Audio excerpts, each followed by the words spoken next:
Hey, welcome to Socialism for All. Today's date is May 13, 2022. Happy Friday the 13th.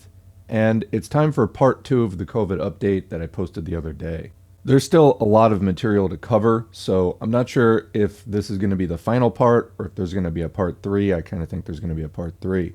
Anyway, what we still have left to cover is a little bit on the government policy side, and then there's going to be a really big section on long COVID and the damage that COVID does in your body. It is definitely not just a cold. Really, you can get that out of your head, as we'll see in extensive detail by the time this update is done. So, picking up from the government policy side of things, one of the most absurdly contentious things, it's just a well established fact that the government has not really wanted to recognize, is that COVID is airborne. That is, it's not just transmitted through droplet spray, but through aerosols. Even smaller particles, they're still sort of droplets, but they're small enough that they can hang in the air and not, be affected by gravity like a little drop of spit would be, where it falls to earth pretty much immediately. More like smoke, aerosol particles just hang in the air. So there have been, many cases of COVID transmission where doing the epidemiological detective work, the only method of transmission that could have possibly caused the spread is some kind of aerosol airborne transmission. Yet the various health agencies have really been dragging their feet on that pretty much since day one. The reason is understandable, although it's not really justified. The reason is that if COVID is airborne, then you have a disease this serious, which, cloth masks and the plexiglass windows, all that is kind of theater. You have to do something more serious, like an N95 mask, proper ventilation that involves, capital investment, changing the ventilation systems in both public and private facilities. It's understandable why they wouldn't want to make that acknowledgement, because it puts a lot of burden on them. That said, it's the only moral thing to do, but of course, morality not a big priority. So I have a screenshot here. This is from an article from 8 July 2020 from the journal Nature. Mounting evidence suggests that coronavirus is airborne, but health advice has not caught up. Governments are starting to change policies amid concerns that tiny droplets can carry SARS coronavirus 2. And after months of denying the importance of this, the World Health Organization is reconsidering its stance, by Diane Lewis. So this is a really long article. I'm not going to read the whole thing. What it basically boils down to is interviews with aerosol scientists, and then also with the WHO technical leader of the Task Force on Infectious Control, Benedetta Allegranci. The WHO was kind of doing this thing of like, well, we're going to bring in these experts and listen to them, but then set the standards of evidence impossibly high so that no matter what the researchers are able to show the WHO, it's not going to meet their criteria, their standards. So, basically the WHO gets to say, well, very interesting, we'll take it under advisement, blah, blah, blah. I'll just read the conclusion. Researchers who argue for the importance of aerosols say that governments and businesses should take specific steps to reduce this potential route of transmission. Moravska would like to see, she's one of the aerosol researchers, would like to see recommendations against air recirculation in buildings and against overcrowding. And she calls for standards that stipulate effective levels of ventilation, and possibly ones that require air systems to filter out particles or use UV light to kill airborne viruses. Allegranci, again at the WHO, maintains that current WHO recommendations are sound. Quote, it's a bundle of precautions, including hand hygiene, including masks, including the distancing, which are all important, she says. Some of these measures will have an impact on aerosol transmission if it's a reality. So, you can hear the resistance there. It's throughout the article. Again, that was July 2020. This was still in the time where, the shutdown was not that far in the past, and everybody was trying to come to grips with, like, what does this thing mean? Fast forward a year to about 1 year ago, The CDC, this article from Business Insider says, the CDC for the first time acknowledges that the coronavirus is airborne. This is by Yelena Janova, May 8, 2021. The article reads, in its revised guidance issued Friday, U.S. public health officials acknowledged for the first time that the coronavirus can be spread through the inhalation of respiratory droplets containing the virus. Prior to Friday, guidance from the Centers for Disease Control and Prevention did not specify that the virus is airborne, the New York Times reported. The updated guidance acknowledges that one of the ways people can get infected with the virus is by breathing in affected particles. Quote, COVID-19 spreads when an infected person breathes out droplets and very small particles that contain the virus, the updated guidance reads. Quote, these droplets and particles can be breathed in by other people or land on their eyes, noses, or mouth. The revised guidelines also suggest that 6 feet of distance between people is not enough to prevent the spread of the coronavirus. Rather, people who stay 6 feet apart are less likely to catch the virus compared to people who are closer together. In September, so that's September 2020 now, the CDC made similar remarks, saying that the coronavirus can, quote, travel distances beyond 6 feet. But days later, the agency retracted that guidance. Then, a month later, the CDC said it, quote, found evidence that under certain conditions, people with COVID-19 seemed to have infected others who were more than 6 feet away, unquote. Quote, CDC has now caught up to the latest scientific evidence, and they've gotten rid of some old problematic terms and thinking about how transmission occurs, Virginia Tech aerosol expert Lindsay Marr told The Times. So, just want to comment here, all sounds well, right? Happy ending? No, there's a very, very, very big caveat coming. Anyway, for months, beginning last year, infectious disease experts have warned health agencies like the CDC and the World Health Organization that there's strong evidence that the virus is airborne. The WHO acknowledged that the virus might be airborne last year, but didn't make any conclusive remarks. That was the article we were looking at. The CDC's updated guidance comes as the agency recommends that fully vaccinated individuals can go maskless while dining or exercising outdoors. So, of course, that's in contradiction. Continuing, to decrease the potential spread of the coronavirus, the CDC advises people receive a COVID-19 vaccine as soon as it's available to them, and, quote, avoid crowds and poorly ventilated indoor spaces, among other suggestions. The coronavirus has infected more than 32 million people in the United States in the last 15 months, according to data compiled by Johns Hopkins University. More than 580,000 Americans have died. So, that's the end of that article. Again, the date on that article was May 8, 2021. I mentioned that there was a big caveat coming. So the CDC didn't stop at that time at just recommending that people could go to restaurants without masks if they were vaccinated. That Thursday, the 13th of May, we get this. This is a tweet from the White House. Big news from the CDC. If you're fully vaccinated, you do not need to wear a mask, indoors or outdoors, in most settings. We've gotten this far. Whether you choose to get vaccinated or wear a mask, please protect yourself until we get to the finish line. So basically, they just took all the progress we had made and ran it through a paper shredder. As I commented at the time, there's no way to tell a vaccinated person from an unvaccinated person.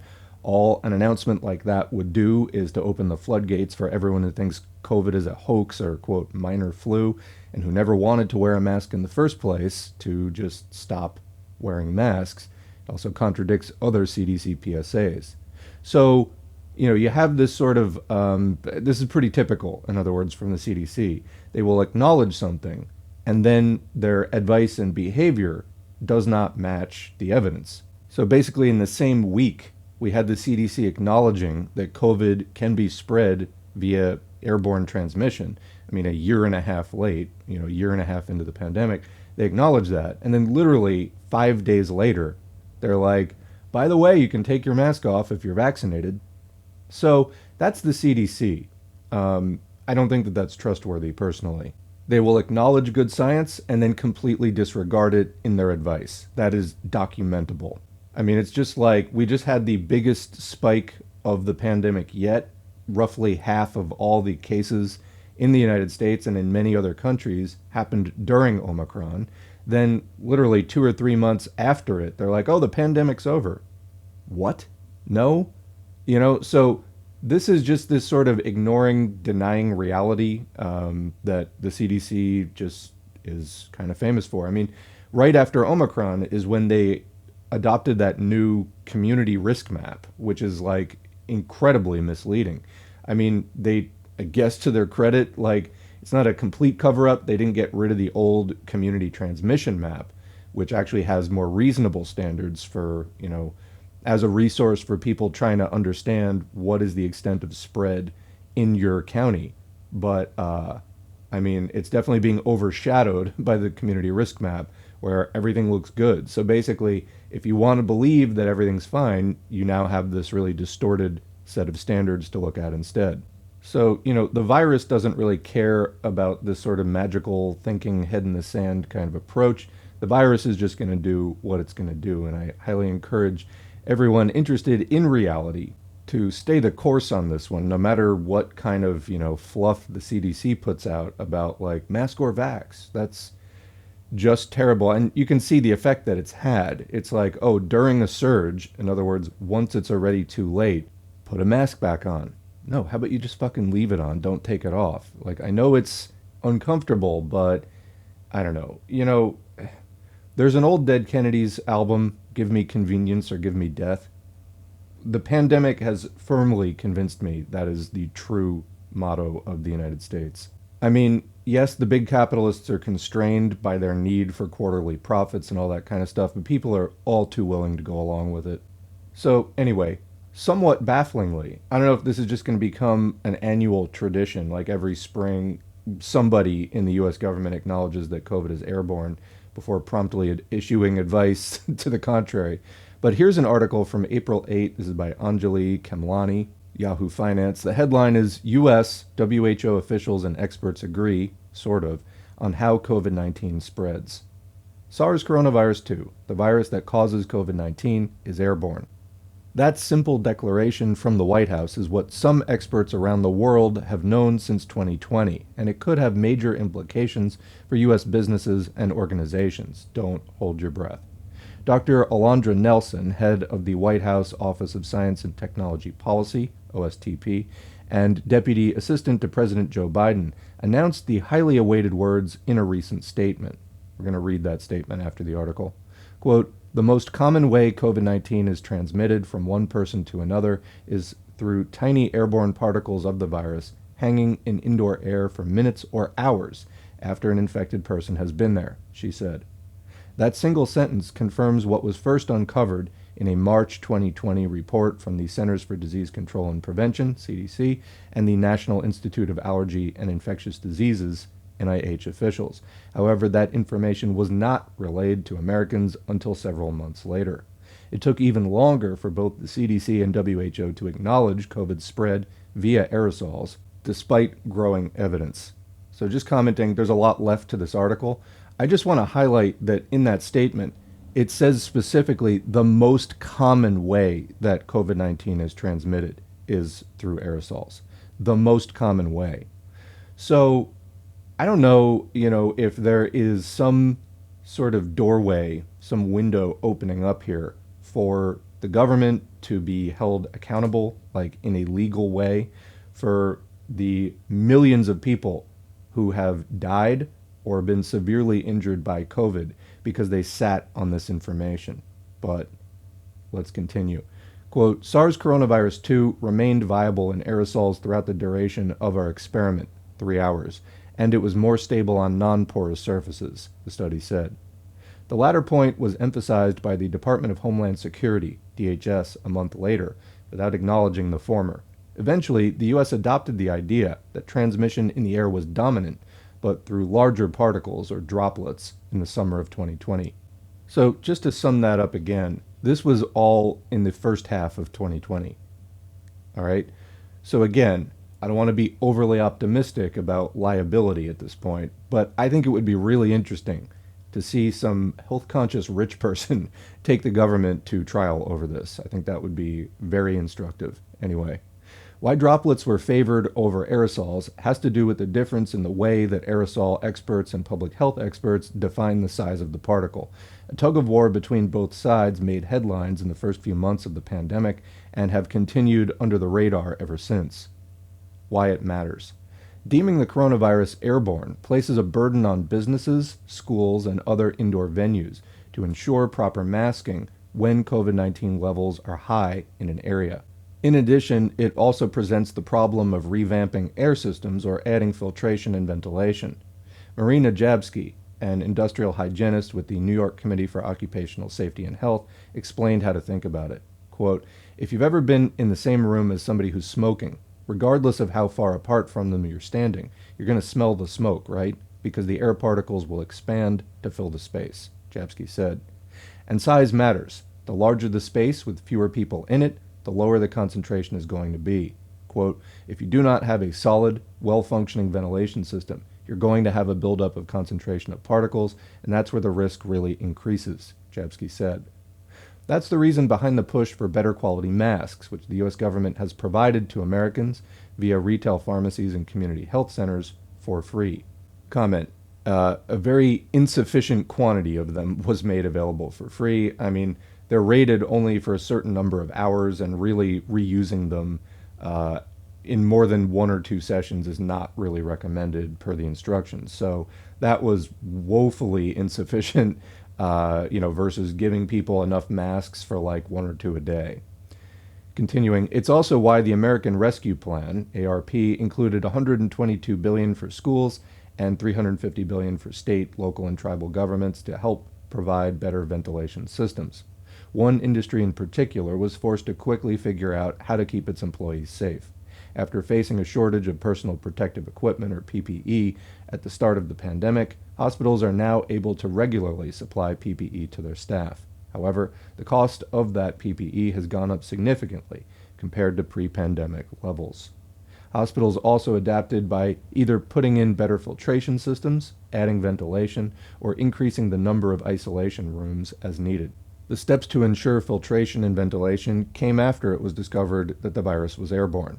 Quote, "If it were droplets and only droplets, then some of the masking requirements and some of the ventilation requirements might not be necessary," said Nancy Foster, Vice President of Quality and Patient Safety Policy at the American Hospital Association. Foster told Yahoo Finance that for droplets, proper masking still may be necessary, but some of the bigger facility upgrades might not be. Well, I'd sure like to see the evidence for that. Just coincidentally, the more expensive things might not be necessary. Come on, it's so fucking transparent. Anyway, it doesn't make sense to completely remove the idea of droplets. There is lingering pressure from some experts to maintain droplets as part of the definition of how the virus is transmitted. I mean, fine, but okay, also aerosols, which is much more of a slippery threat. Aerosols just get out into the air and hang out there. Droplets, in other words, if you're dealing with aerosols, you're probably also dealing with droplets, as far as, any N95 mask is going to deal with both droplets and aerosols. A cloth mask, not dealing with aerosols, really, barely at all, is going to be effective for droplets, but I don't know. Anyway, and that can impact the difference in which protective gear is used by health professionals. Dr. Abrar Karan, an infectious disease doctor at Stanford, explained why. He said droplets may not be the primary route, but they aren't excluded in the range of particle sizes. Scientists have noted, quote, "Both droplets and aerosols and particles of sizes in between the two hold the potential for spread," Karan said. So, yeah, can we just say anything coming out of your mouth may hold the potential to be infectious? This isn't complicated. Anyway, quote, "People can still have larger droplets that land in their mucosa or land in other exposed areas, so it doesn't make sense to completely remove the idea of droplets," he said. In a February interview with Yahoo Finance, I just have to add, this is such common sense. It does not take an advanced degree to hash out and reason through these problems at all. I don't know. It's a bit scary to me. The more that I probe into the U.S.'s public health response here, what is actually going on. In a February interview with Yahoo Finance, CDC Director Dr. Rochelle Walensky didn't call it airborne, but noted that SARS coronavirus 2 was like any other respiratory virus, and that masking and ventilation are essential to curb transmission. So this is hopeless. I mean, again, this is the quote party of science. Walensky was installed by Biden, and this is what you get, though. This is what you get, where they're bending over backwards to just not burden capitalists. Kim Prather, an aerosol expert at UC San Diego, is another expert who has consistently asked for widespread acknowledgement of airborne transmission, pointing to another coronavirus, SARS, like the first SARS, noting that it was airborne as well. Quote, "One of the biggest lessons learned then was you've got to follow the precautionary principle. If you think it has any chance of being airborne, that has to be out there, whether it's the dominant pathway or not," she said. So, of course, that involves prioritizing lives, and when it comes to capitalist values, human life is not up there. But that's just the fact. What she's saying makes scientific sense, but it also assumes that you're valuing life over quarterly profits. That's not the case. OSTP's Nelson agreed, citing the CDC's latest definition of the spread of the disease that included, quote, "small droplets and aerosol particles that contain the virus," unquote. It's why, in her statement, Nelson included ways to cost-effectively upgrade air systems for businesses. Quote, "We're saying it more loudly now, and with a unified voice across the federal government, that the most important mitigation measures for restaurants and businesses are masking, distancing, and dilution or removal of COVID-19 virus particles in the air. These actions are most effective at reducing the spread of COVID-19 than sanitizing surfaces, which the CDC has said is not a substantial contributor to new infections," Nelson said. The constant change in guidance has a lot to do with the fact that no one has ever had to deal with this virus in the U.S. before, according to Dr. Georgia Lagudis. Quote, "Over the past 2 years, we've had to deal with an evolving virus and learning new science," said Lagudis, OSTP's senior advisor for biotechnology and bioeconomy. Still, some experts say in highly trafficked indoor public spaces, sanitizing could still be a useful strategy. How we got here. In April 2020, the same day that former President Donald Trump infamously suggested digesting disinfectant to get rid of COVID-19, DHS, acting under Secretary Bill Bryan, said the virus could survive on surfaces for up to 18 hours in low humidity, low temperature environments. The idea of aerosolized virus staying suspended for up to 3 hours wasn't discussed. Officials were mostly focused on symptomatic or asymptomatic spread, in addition to figuring out how to detect and curb transmission, as well as identify what substances break down the viral particles. However, identifying aerosols became especially important after it became clear that asymptomatic spread was occurring at a higher rate than expected. It's why masking was recommended soon after Bryan's presentation. Quote, "Those two things have made the difference for this over every other disease process that we've seen in our lifetimes," said Dr. Joe Vipond, an emergency room doctor in Calgary, about asymptomatic and airborne spread. Quote, "But neither of these changes by the WHO or the CDC were done in an open fashion," Vipond added. Lindsay Marr, an aerosol expert and professor of civil and environmental engineering at Virginia Tech, noted the reliance on droplets missed the mark of how easily and effectively COVID-19 transmits. Nelson used, quote, "strong, powerful, clear words that we should have heard from the CDC 2 years ago," Marr said. Saskia Popescu, an assistant professor in the biodefense program at George Mason University, recently told Yahoo Finance that the topic remains important. Quote, "We definitely need to talk about aerosol transmission," she said. Quote, "We need to make it very clear to people you can get infected by breathing it," Popescu added. Dr. Leila Asadi, an infectious disease doctor, expressed a similar sentiment. Quote, "I think that the word airborne is very straightforward. It gives you a really excellent mental model. You don't need a complicated chart," she said. Long-term benefits and lessons. Jose Luis Jimenez, an aerosol expert and chemistry professor at the University of Colorado, has been one of the leaders of the effort to ensure global understanding of the virus's route of transmission. He and Marr penned a recent op-ed highlighting the problem now is too many people will remember what they were first told, which was that the virus didn't spread far. This is why the combination of COVID fatigue and politically aligned resistance to mask use will remain an obstacle for ending the pandemic, they wrote. However, the outlook isn't entirely grim. with the White House now behind the push, improving indoor air quality is a goal that can be worked toward beyond COVID. Comment, I think that is far too optimistic a statement in light of everything that we've seen so far. Having one official mention it once is far from a ringing endorsement. Last year, as we just covered, it didn't stop the CDC from literally in the same week telling people to take masks off. So I would definitely, put the brakes on that one. It's, quote, something we should be thinking about not just because of COVID, but because of general health, Popesky said. There have long been studies showing that those in urban or lower income areas suffer from chronic health issues related to poor air quality. With upgraded air systems, that could improve overall health. It's a chronic problem of, quote, not investing in infrastructure, not investing in ventilation, NYC OSH's Jabsky said. Prather noted, quote, we clean our water. We will not drink unfiltered water, but we will breathe unfiltered air. I mean, how does that make sense? We need cleaner indoor air.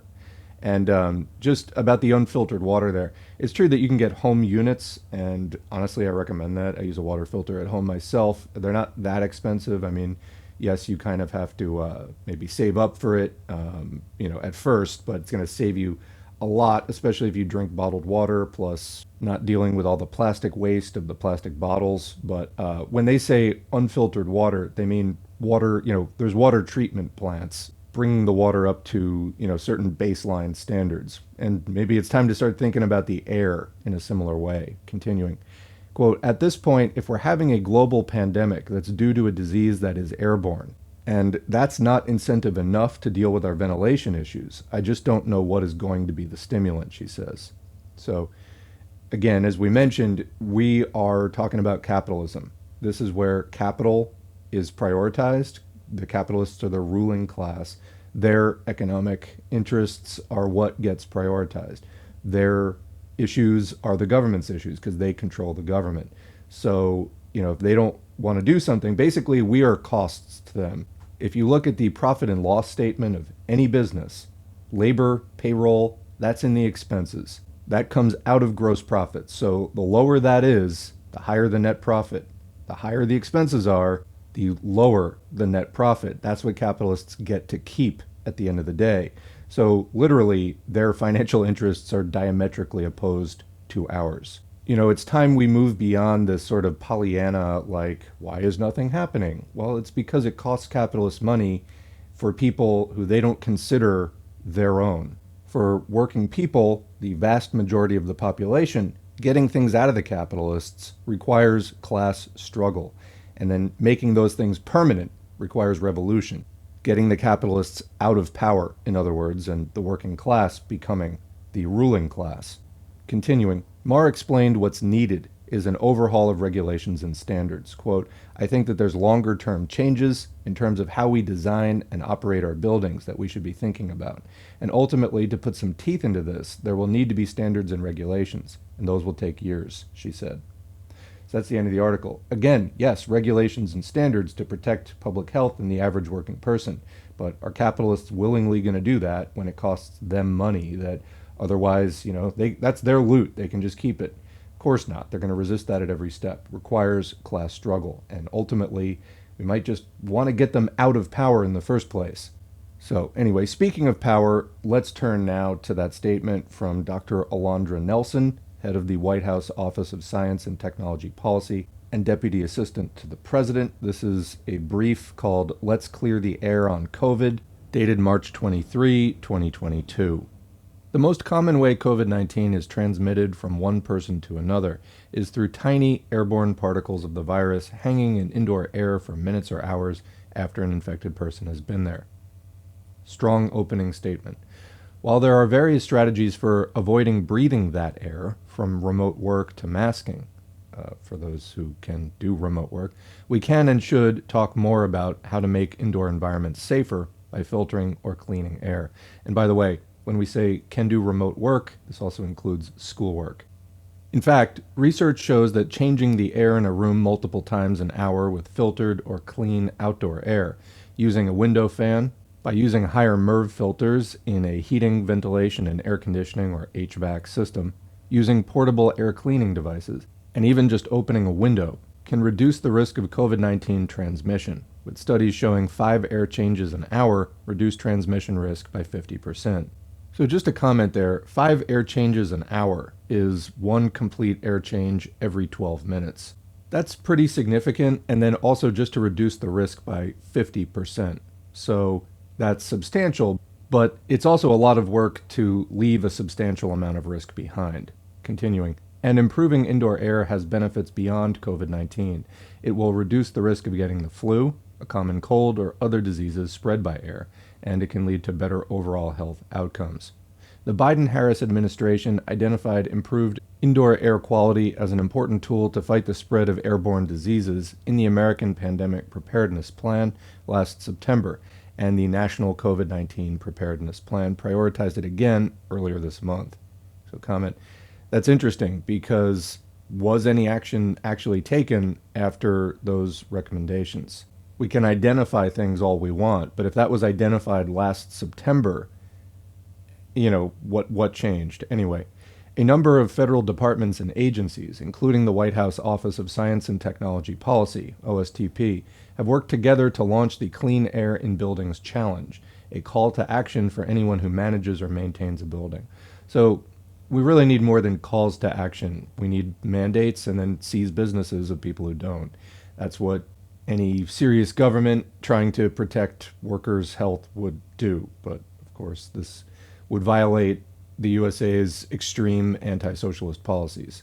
Anyway, as part of the launch, the Environmental Protection Agency, or EPA, released a practical guide for building managers, contractors, homeowners, and business owners to create an action plan for cleaner indoor air. Now, we all need to work collectively to make our friends, family, neighbors, and coworkers aware of what we can do or ask for to make being indoors together safer. Each of us has a set of simple but powerful actions we can use to bring clean air into the rooms we're in and clean the air already in the room. So just to pause there, you can see already the framing. So basically, we've made suggestions to property owners as far as what they can do. Now, here's what's going to fall on you to do as an individual because you know goddamn well they're not going to do those major things. Here are the basics. Ventilation. Bringing in clean outdoor air is key. Indoor air moves less than outdoor air, so virus particles hang in the air in greater concentrations. Ventilation strategies that bring in more outdoor air can disperse viral particles and lower the risk of people inhaling them or getting infected through their eyes, nose, or mouth. Fans and HVAC systems can help make open windows more effective by pulling in clean outdoor air and can send clean air into rooms without windows or good ventilation. New buildings are often constructed to seal air in for energy efficiency. Comment if you've ever heard of sick building syndrome, this is a major cause of it. So their HVAC systems must be on or their windows opened to clear the air. Older buildings may be less well sealed, but they may have outdated air handling systems or lack them altogether. An HVAC expert can help with this. Imagine suggesting that people can afford HVAC experts right now. Anyway, more resources are available here. Air filtration.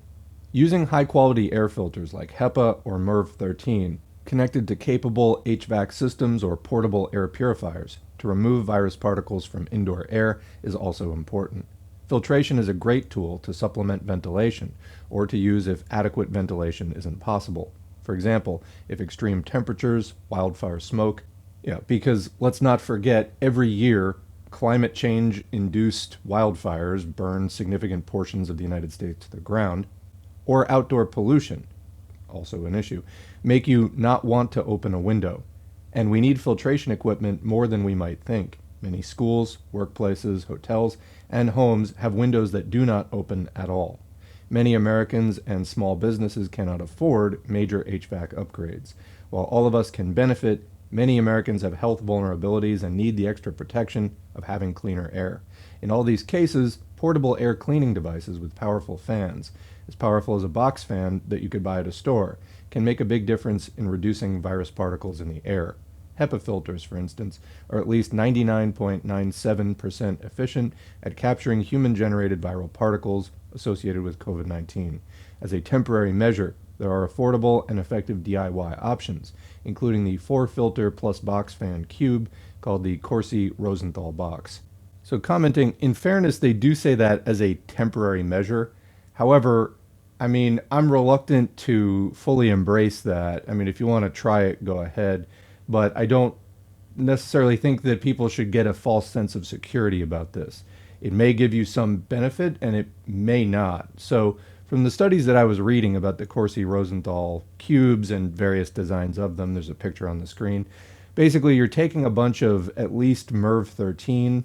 Basically, the higher the MERV number, it goes up to 16, the greater its filtration ability. So you get MERV 13 filters or better, get 5 of them, make a cube, put cardboard on the bottom, put a box fan on top, duct tape it all together so it's airtight, then add a fan shroud. You can see that piece of cardboard with a hole cut in the middle on top of the box fan that makes the airflow more efficient. Anyway, so the idea is that the box fan points upward. It sucks air from the floor level where a lot of particulate matter, sometimes at least the heavier stuff, tends to settle. It draws it through the filters and then out the top as clean air.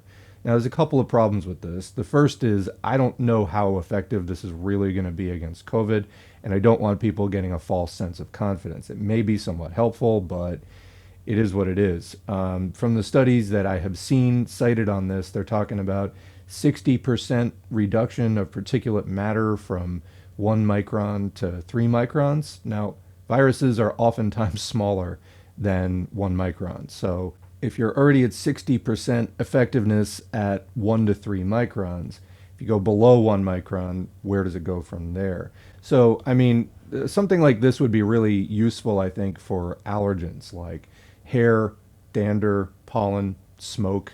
That's going to get filtered. That's like 10 to 100 microns. That's going to get filtered out pretty well. Oh, maybe not the smoke, but the hair, pollen, dander, those are larger particles and they're very likely to be caught by those filters. So, I mean, some benefit there, but I don't know personally that I would trust that against virus. Bacteria are bigger than viruses. So, again, you stand greater odds of catching bacteria, but COVID is a virus. So, just a few words of caution there. I may be trying one of these because, we can all stand to have fewer particulates, but I'm not sure that I would trust it against virus. Anyway, continuing.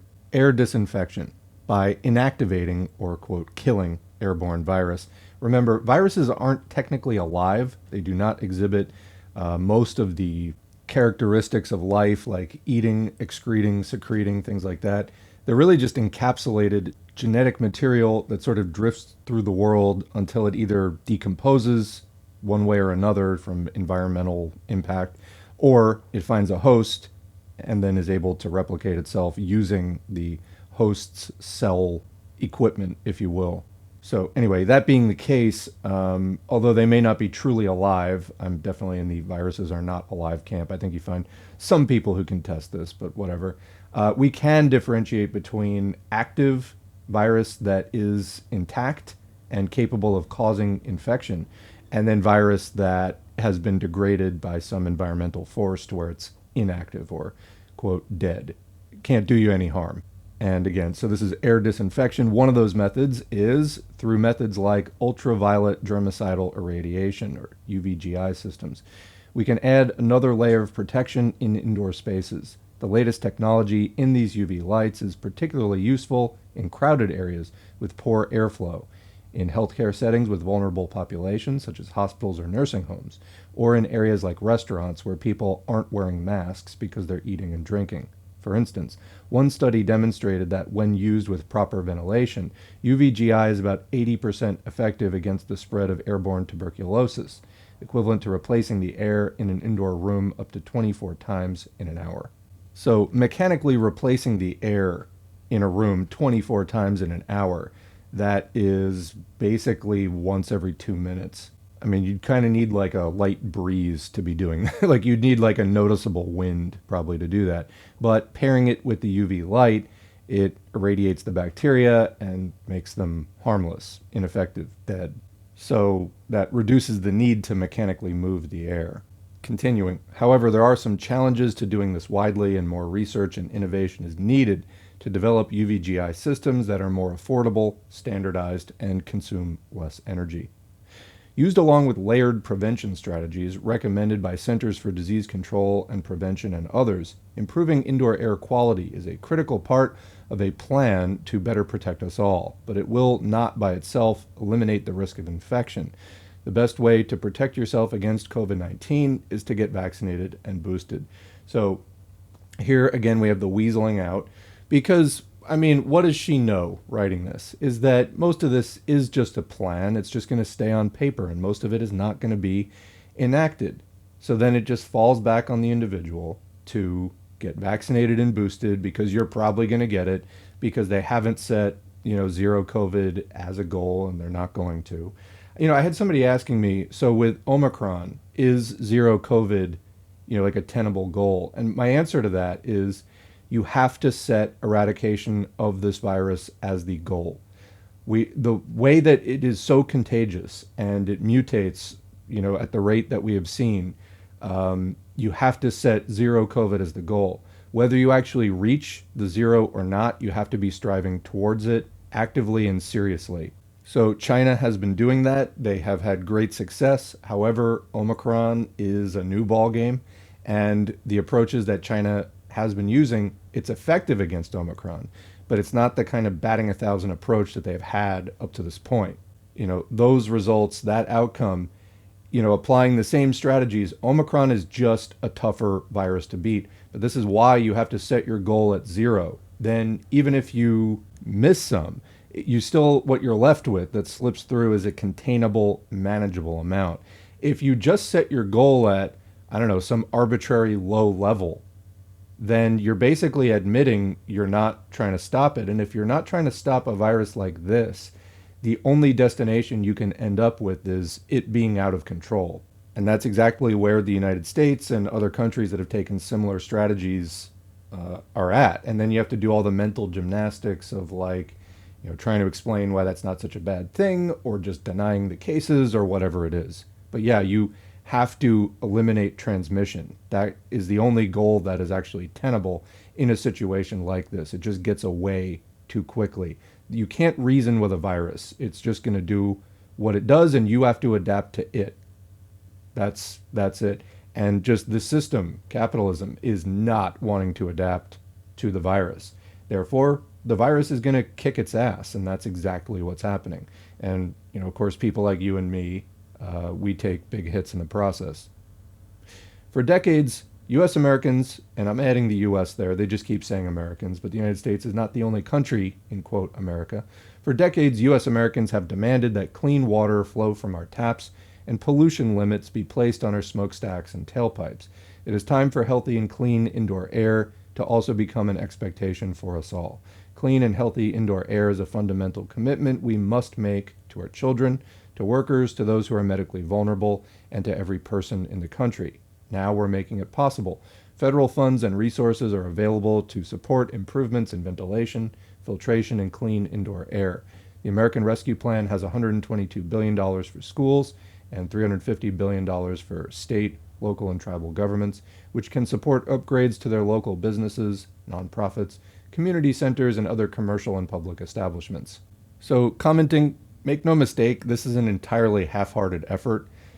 Some of that money is available to support those improvements. There's not necessarily money for evaluating existing ventilation systems and things like that. I mean, the cost of running construction in an establishment, it's hugely disruptive oftentimes to business. I mean, people, running businesses, unless they're just extreme believers in public health, they're not necessarily going to want to disrupt their businesses and spend the money and then, maybe get in over their heads. Maybe the federal funding covers part of the cost, but then they're stuck with the rest. I mean, there's just not a lot of incentive for people for capitalists to, do this kind of thing. So it remains, sort of suggestion, the money's there, maybe, and we'll see what actually comes of it in terms of changes to the infrastructure of the United States. My guess would be very little. If they were taking the COVID emergency at all seriously, these would not be suggestions, these would be mandates. And again, they're not really taking this with the seriousness that it clearly does call for. Anyway, and again, consider it also in the general tone of, Fauci saying, oh, we're out of the pandemic phase. Well, then why the fuck would somebody spend, millions of dollars potentially on their ventilation systems? I mean, it's crazy. Anyway, continuing. I am pleased to announce next we will be bringing experts from the fields of public health, the social sciences, engineering, and journalism together at a virtual White House event to learn more. Register here to join Let's Clear the Air on COVID, March 29th. Scientific and public health evidence supports practical, actionable solutions for cleaner indoor air. It is time for a national conversation on how better indoor air quality can help us all live healthier lives. So that's the end of that briefing statement. I've been watching the COVID news. I haven't really seen too much follow-up on this. It definitely hasn't become a dominant narrative. It's something people mention, but I never really see news of like massive ventilation upgrade, sweeps the country. I haven't not seen anything like that. Maybe this is just not on my radar, but it's definitely not like become a dominant COVID thing. But, this is typical. It's like they start off with this strong statement. The most common way that COVID is transmitted from one person to another is through tiny airborne particles of the virus hanging in indoor air for minutes or hours after an infected person has been there. But again, they acknowledged that last year, and then in the same week, they rescinded the mask mandates. So, here there's this sort of half-hearted, here's some money and whatever, but is anybody going to go for it if they're not forced to? No. But this is probably the most advanced thing that we're going to get out of the White House or the CDC or anything like that. At the same time, this is the Biden administration and the Democrats. There are some holdovers from the Trump years and the MAGA movement, which is ongoing, which are dragging down the already bad COVID response even further. Here's an article from Truth Out. The title is Trump Judges Anti-Mask Ruling Continues to Imperil Travelers as COVID Rises. It's by Marjorie Cohn from just yesterday, May 12. So this is a story which broke about a month ago, April 18, and we covered it in a live stream at that time. This is now a follow-up. So reading, new COVID-19 infections are once again on the rise across the United States, according to the Centers for Disease Control and Prevention, CDC. COVID deaths in the U.S. have now reached the 1 million mark, a figure widely regarded as an undercount. The steady increase in COVID cases underscores the perilous wrong-headedness of the recent decision by Catherine Kimball Mizell, the federal district court judge in Florida who struck down the national transportation mask mandate on April 18. Quote, the majority opinion is a result searching in vain for a plausible reason, California Supreme Court Justice Alan Broussard wrote in 1988, dissenting from a poorly reasoned majority decision in People v. Guerrero that broadened the factors a judge could consider when imposing a sentencing enhancement.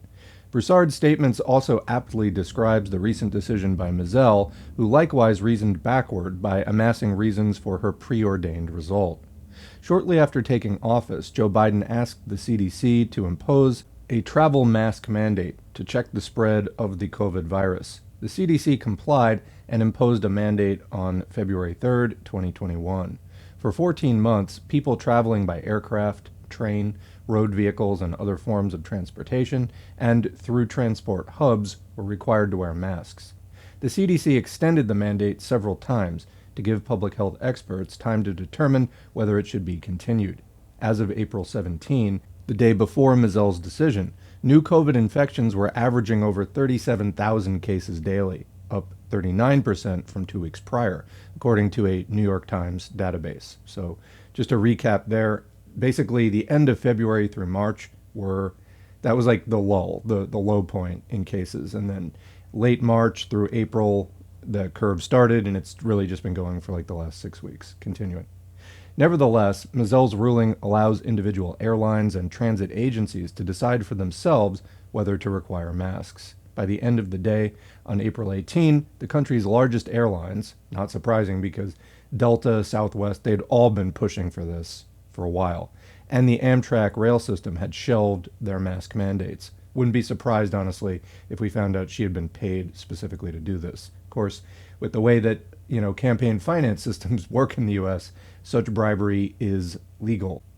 Some pilots announced mid-flight that people could remove their masks, much to the shock of many immunocompromised people and those traveling with unvaccinated young children. I mean, think about it. You are in a position where you've made a calculated decision to take a flight based on the assessed COVID risk, which at that point, when you bought the ticket and got on the plane, included masks, and then just they pull the rug out from under you. The lawsuit in which Mizell ruled was filed in July 2021 against the Biden administration by two individuals and the anti-COVID regulation organization Health Freedom Defense Fund. Anytime you see freedom in there, there you go. The two individuals claimed that they suffered from anxiety and panic attacks caused by wearing masks. In voiding the mandate, Mizell set forth a bizarre interpretation of the authority Congress granted the CDC to promulgate rules to prevent the spread of communicable diseases, writing that the, quote, mask mandate exceeds the CDC's statutory authority, unquote. In her 59-page ruling, Mizell held that the CDC overreached the bounds of its authority under the Public Health Services Act of 1944 when it imposed the transportation mask mandate. A Trump appointee and former clerk to Clarence Thomas, whom she called, quote, the greatest living American, Mizell was rated not qualified by the American Bar Association before she was confirmed by Republican senators in a November 2020 party line vote. Her lack of qualification is clear, judging by her misinterpretation of the Public Health Services Act. The act empowers the CDC, quote, to make and enforce such regulations as, in its judgment, are necessary to prevent the introduction, transmission, or spread of communicable diseases from foreign countries into the states, or from one state into any other state. The statute lists examples of this authority, stating that the CDC, quote, may provide for such inspection, fumigation, disinfection, sanitation, pest extermination, destruction of animals or articles found to be so infected, and other measures as in its judgment may be necessary, unquote. Requiring masks is a sanitation measure, the Biden administration argued, because it keeps the air cleaner. But Mizell consulted dictionaries and word usage in the 1940s to conclude that sanitation requires active cleaning, and masks, quote, clean nothing. Comment, so that's flimsy as hell. I mean, again, it says the act empowers the CDC, quote, to make and enforce such regulations as in its judgment are necessary to prevent the introduction, transmission, or spread of communicable diseases, basically around and into the United States. And then the examples include may provide for such inspection, fumigation, disinfection, sanitation. Yes, disinfection and sanitation, and fumigation, yeah, that involves like some kind of cleaning activity. But what about pest extermination, destruction of animals or articles found to be infected, and then just the end point, and other measures as in its judgment may be necessary.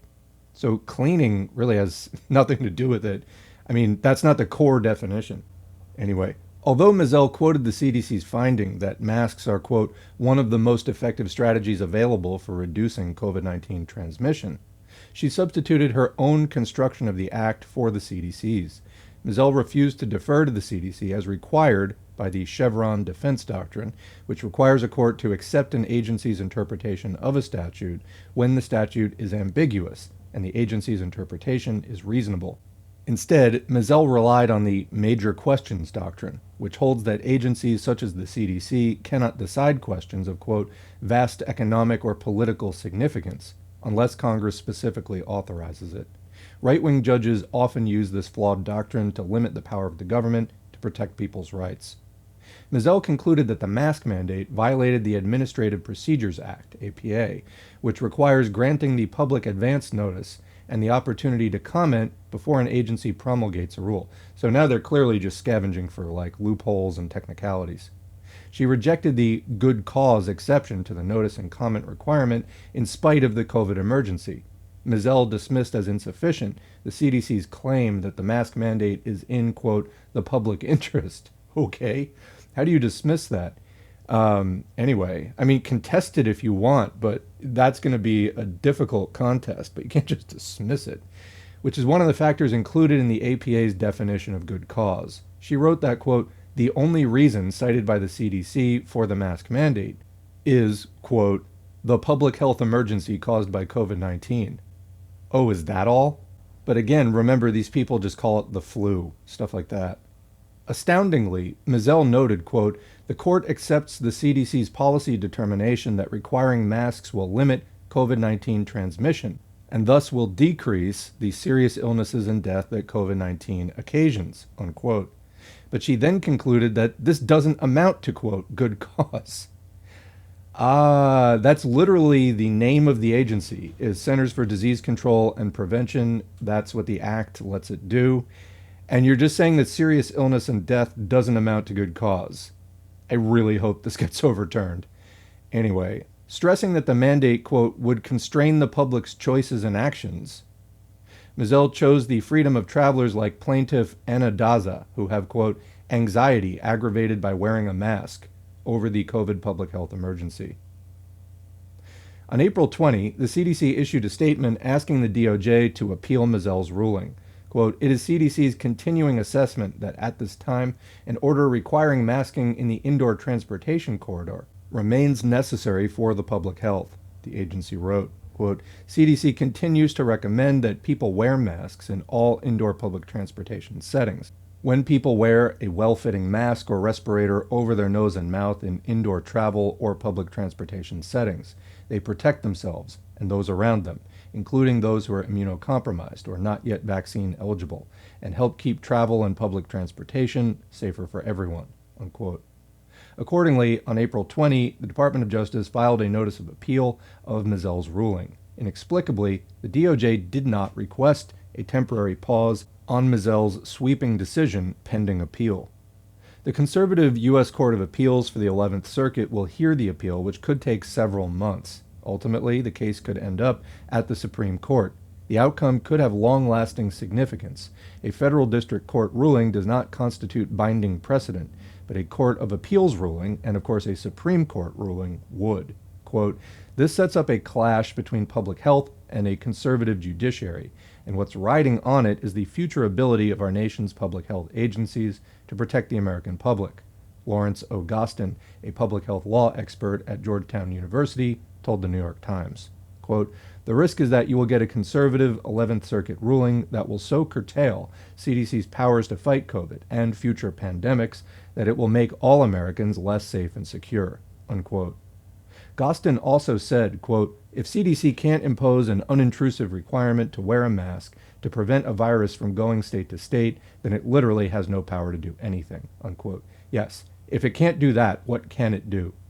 On May 3rd, the day the most recent extension of the mask mandate expired, the CDC issued a new recommendation that all individuals 2 years and older wear masks, quote, "in indoor areas of public transportation, such as airplanes, trains, etc., and transportation hubs, such as airports, stations, etc."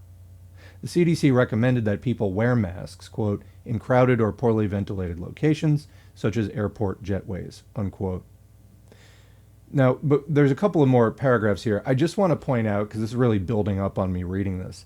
So just like the Roe v. Wade decision, which is forthcoming, the Democrats have been standing in the way of actual progress and actually fighting the right wing for decades. They have been partners in the neoliberal class project of the capitalist class to roll back all the vestiges of social democracy, basically all the workers' rights and provisions that were won, in the earlier 20th century and that we sort of enjoyed as the golden age of social democracy from the 30s to the 70s. It's been under attack ever since. That's neoliberalism, going back to just laissez-faire, free market capitalism, unregulated, etc. Except that now capitalism is so much more advanced and consolidated that, just the structure of the capitalist economy is different. And the Democrats, again, have been partners in this project. Sometimes they will wring their hands as the Republicans have their way, of course, on behalf of the 1%, which funds and controls both parties.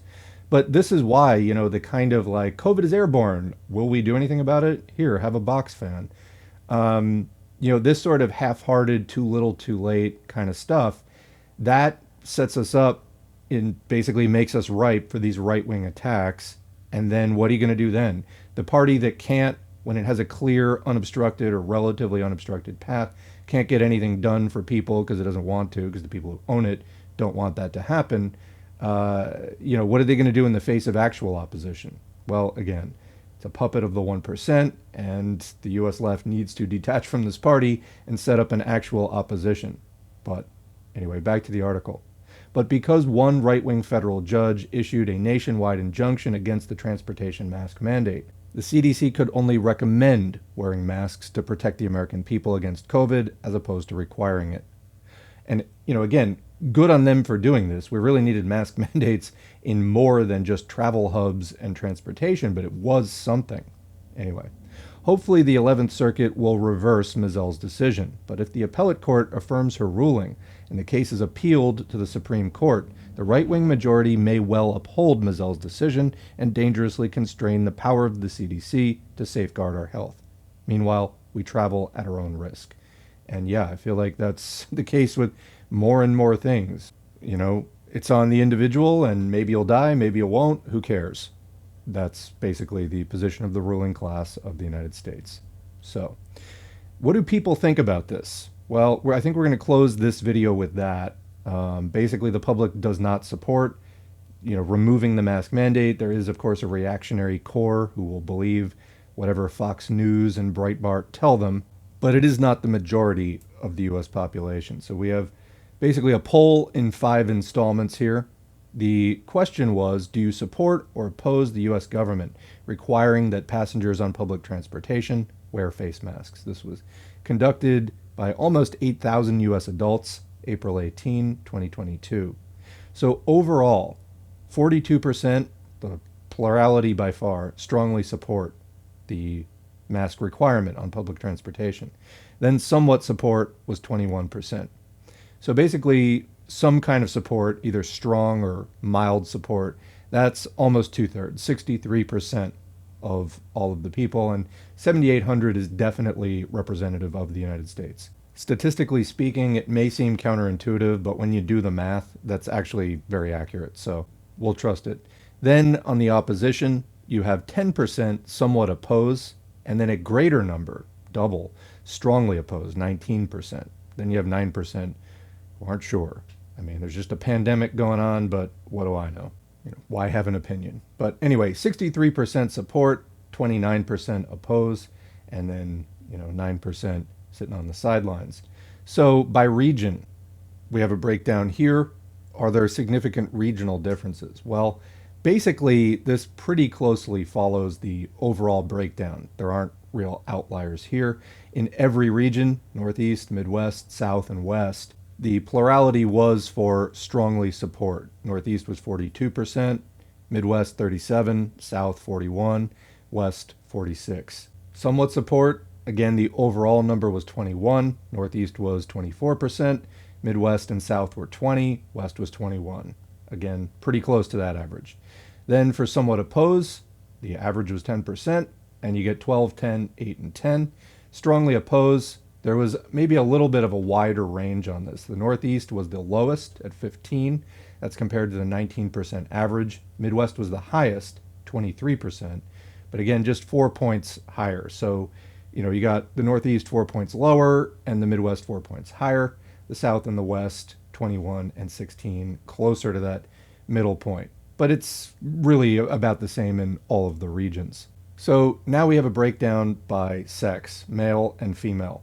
So females strongly support in greater numbers, 45% versus 38% of males. However, the males make up for some of that in the somewhat support category. So that's 23 to 19. So while the females were up 7 points in the strong support, males were up 23 to 19, so 4 points. So the average, again, 63% for some kind of support. If we total up the male support, 61%, that's still very close, just 2 points below. And then female, it's 64%, so 1 point above. Strong opposition, actually lukewarm and strong opposition were both higher in males than in females, 11% versus 9%, somewhat opposing the mask mandate. And then a bigger gap, 22% male, 17% female, strongly opposing. So males having strong opposition, 5 points higher. So now we're breaking it down by political affiliation. So Democrat, Republican, Independent, other, and not sure what their political affiliation or identification is. Those are the five categories that we got as a breakdown. Somewhat not surprisingly, Democrats strongly supported the most, 64%. That was well above the average of 42%. And then somewhat support, 22%. So basically, Democrats total support 86%, with only the other 14% being unsure or opposed. 5% was somewhat opposed, and then 2% strongly opposed. So very few Democrats were strongly opposed to the mask mandate. Republicans, on the other hand, this was flipped, but not as strongly. So almost a majority, not quite, but 43% of Republicans either strongly or somewhat support the mask mandate, and then the rest of them, well, 5% were not sure. So there is technically a slim majority for opposition. 51% of Republicans were either somewhat, 12%, or strongly, 39%, opposed. So this is what we see in the United States. A lot of politicization of the vaccines and the masks, and Republicans, again, anything that they can do to own the libs, punching themselves in the face to own the libs, they will do it. Then the independents, this is again pretty close to the overall numbers. 37% strongly support compared to 42 average. Somewhat support, 21, which is the same as the average. Somewhat opposed, 12%, slightly higher than the 10% average. And again, 2 points higher on strong opposition, 21% versus the average, 19%. So, the other than people who are some other affiliation. I mean, I don't really know what this means. The interesting thing there is that the strong support and the strong opposition are basically the same number, and both do deviate from the average. So there was 35% strong support and then 34% strong opposition. So who knows what all those other people are. But continuing, this one is by age. So the brackets are 18 to 29, 30 to 44, 45 to 64, and 65 and up. What we find is that the strong support generally goes up with age. It's 36%, 43%, 41%, and 47%. So there's a slight dip as you get into that 45 to 64 age bracket. Not too noticeable, though. Again, there's a dip, but if we factor in somewhat support, if you add the overall support, the strong and the somewhat percentages, it's almost the same from each age bracket. What you see more of is that some of the lukewarm support, that somewhat support column, I think gets transferred into strong support as you go up in the age. So 36 strong support and 28% somewhat support gets turned into 43% strong support, 23% somewhat support in the 30 to 44. So there is an overall slight increase, but a lot of it is getting shifted from the somewhat to the strong. Now, one of the things that's happening in the 45 to 64 age bracket, and we also see it in the 65, is that the strong opposition goes way up. So strong opposition in the younger age brackets, 18 to 29 and 30 to 44, is pretty low, 8 and 13%. Then it jumps way up, more than doubling, 27% in the 45 to 64 age bracket, and stays there basically 26% in the 65 and up. So I would say they get more polarization as you get into these last couple of age brackets, particularly the 65 and up. You get the highest strong support, and also basically also a tied result for the biggest percentage on strong oppose. So again, who's most likely to strongly oppose by age? People 45 and up. And it's not even close. Like, they oppose by double or more. So lastly, we have a breakdown by race and ethnicity. White, black, Hispanic, and other are the categories. So the highest support is among black respondents, followed by Hispanic, then white and other, almost in a tie. White and other are 37 and 35. Both are below the average for strong support, which is 42%. Going backward, Hispanic is about the average, 41% versus 42, and then black respondents well above 55% versus 42. So if we want to combine both the strong and lukewarm support, for whites we get 58%, black 75%, Hispanic 65%, other 56%. So when we go down into strong opposition, which group was most likely to strongly oppose the transportation mask mandate? Whites, 25%, followed by other, 20%, followed by Hispanic, 16%, followed by black, 5%. The lukewarm opposition is kind of negligible. The average, again, was 10%, and that's about what it is in every other group. For white, it was 10%, Hispanic, 10%, other 13%, black, 8%. So that's about average. And then you get some of these like stronger outliers. Like the strong opposition clearly is coming from white and other, and white in the lead there. So the older you are and the whiter you are, I guess, the more likely you are to oppose the mask mandate on public transportation, roughly. So we're going to end part 2 here. Basically, the rest of the articles I have a couple of miscellaneous articles, but the bulk of them has to do with the actual biological damage that COVID does, and more of the things that we're learning about long COVID. It causes a lot of damage through inflammation in many different organ systems, brain and nervous system, heart and cardiovascular systems. So blood vessels, you get things like COVID toe, which is blood vessel damage from inflammation and autoimmune reactions, liver damage, et cetera, et cetera, et cetera. We're going to get into many articles detailing that in the next installment, and I'll probably just throw in a couple of miscellaneous articles along with that. And then and only then, I think we will finally be caught up with the last, month or so of, this post-Omicron period that we're in, as BA2 is mounting, but before there is another undeniable crisis landing on the government's lap. We have to kind of tell the stories in the meantime. So I will get on that in the next day or two, and that will be posted to the channel. And then I will be getting back to the audiobooks and things like that. I've been a little bit swamped lately, but I think I'll be clearing that out and getting back on top of things. Anyway, what do you think? Leave a question or comment below. We'll continue the discussion there as always. Otherwise, thanks for listening. And thanks to the current patrons whose names are on the screen. We don't run ads on this channel, so the support through Patreon is really appreciated. You can head to patreon.com/socialismforall and make a contribution of $2 or more, whatever you see fit.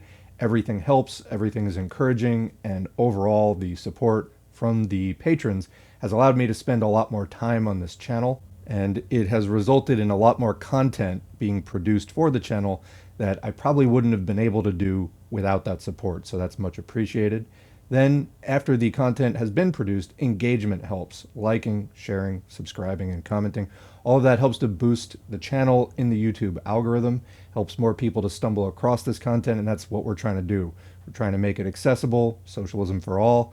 And, there's a lot of people out there with questions, people trying to become class conscious, but not even really knowing that term yet, trying to make this content more accessible for them to just sort of trip over and happen upon. That's helpful. Thank you all for your engagement in building this channel into what it is. It's really important, and current and future viewers, thank you for it, those of you who have been engaging in that way and boosting the content. All right, that's it for now.